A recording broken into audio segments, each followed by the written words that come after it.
L'addition et la soustraction de fractions, cahier 2, pages 14 et 15. Voici les règles pour additionner ou soustraire des fractions. Tout d'abord, nous devons avoir un dénominateur commun. Parfois, on est capable de trouver mentalement le dénominateur commun. Sinon, on fait à ce moment-là notre PPCM. Dans le cas présent, nous allons trouver le PPCM de 15 et de 8. Je fais donc mon tableau du PPCM. Alors ici, je divise par 3. 15 divisé par 3, 5. 8 ne se divise pas par 3. Je divise par 5. Ici, nous avons 1. 8 ne se divise pas par 5. Ensuite, on divise par 2. 1. 8 divisé par 2, 4. Je divise à nouveau par 2. 1, 2. Je divise une dernière fois par 2. Et nous avons terminé notre tableau du PPCM. En multipliant les nombres qui se trouvent dans la colonne de droite, nous obtenons 3 fois 5, 15, 15 fois 2, 30, 30 fois 2, 60 et 60 fois 2, 120. Alors, notre PPCM est 120.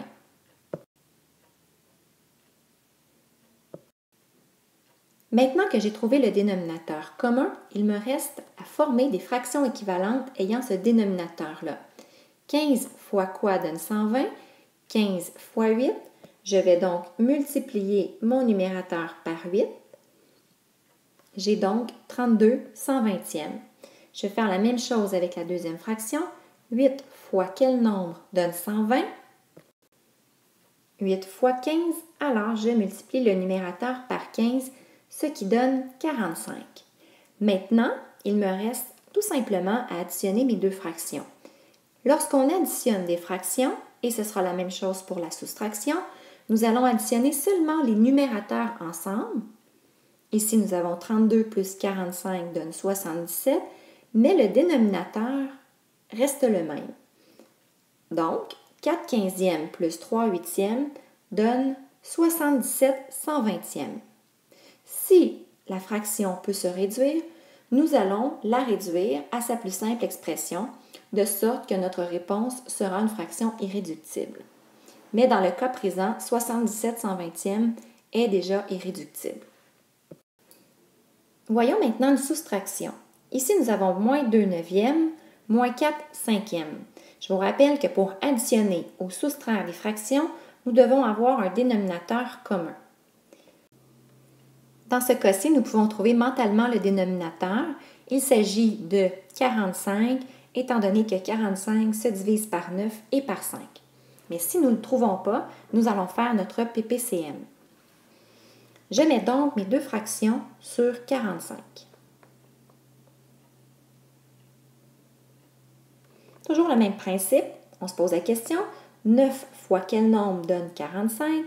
9 fois 5, je multiplie mon numérateur par 5, ce qui donne moins 10. Nous avons donc formé une fraction équivalente à moins 2 neuvièmes, mais ayant 45 comme dénominateur. On fait la même chose avec la deuxième fraction. 5 fois quel nombre donne 45? 5 fois 9, je multiplie mon numérateur par 9, ce qui donne 4 fois 9, 36. Ici, nous avons une soustraction et puisque soustraire revient à additionner l'opposé, je transforme le moins en plus moins. Et maintenant, il me reste tout simplement à venir additionner mes numérateurs. Moins 10 plus moins 36. Moins 10 plus moins 36 donne moins 46 et on se rappelle que le dénominateur reste toujours le même. Alors, moins 2 neuvièmes, moins 4 cinquièmes donne moins 46 45e. Encore là, si la réponse peut se réduire, nous allons la réduire, mais dans le cas présent, nous avons une fraction qui est irréductible.